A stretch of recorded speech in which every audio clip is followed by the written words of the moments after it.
Linda was down at Chum's Corners around April 19th at some bars around Chum's Corners. It's April 19th, 1989. 41-year-old Linda Meteer is spending the night out with friends in Grand Traverse County. They were socializing at one bar. They left that one bar and then went to one of the witnesses' homes, then went back to another bar.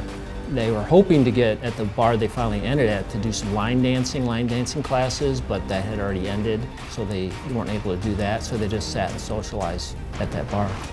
She was last seen on April 20th, leaving one of the bars. At that time it was called Spike's Peak, Northern Lights. After April 20th, she was not heard from again. Linda's body wouldn't be discovered until the 27th by mushroom hunters in Hoosier Valley. When the body was found on the 27th, they had no idea who it was. So at that point, law enforcement was trying to identify who this person was.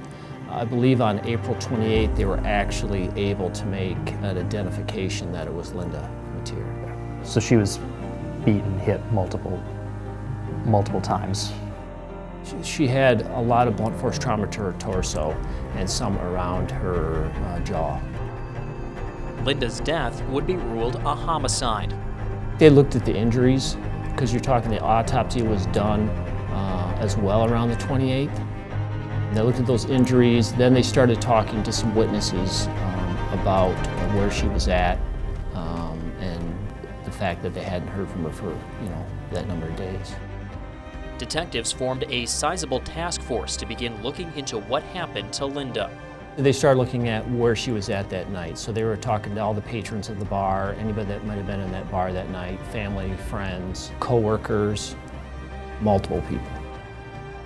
Did they say anything seemed off? Were there any arguments, anything that would have tipped them off that something was wrong or potentially going to go south for Linda that night? When you start looking at the last couple hours of the evening, she's just at the bar with a friend and she's having a good time. Even with dozens of interviews and a lengthy investigation, detectives were never able to successfully identify and charge a suspect.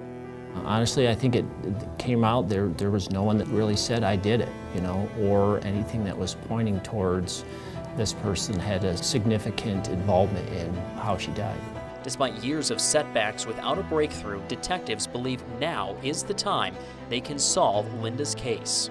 A lot of times you want to not just focus on a couple days before and a couple days afterward. You want to look what is their pattern of life. So we're kind of digging into what may have happened a year before, 6 months before, or after as well.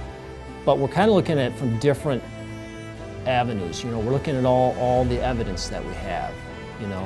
We're reviewing all the reports as well. Linda was a mother of 5 at the time in 1989. She's since had a son pass away, her mother's passed away, not knowing, who killed their mother or their daughter. The family deserves to find out what happened to Linda. If you have any information about what happened to Linda Meteer, get in touch with the Grand Traverse County Sheriff's Office. For 9 and 10 News, I'm David Lina.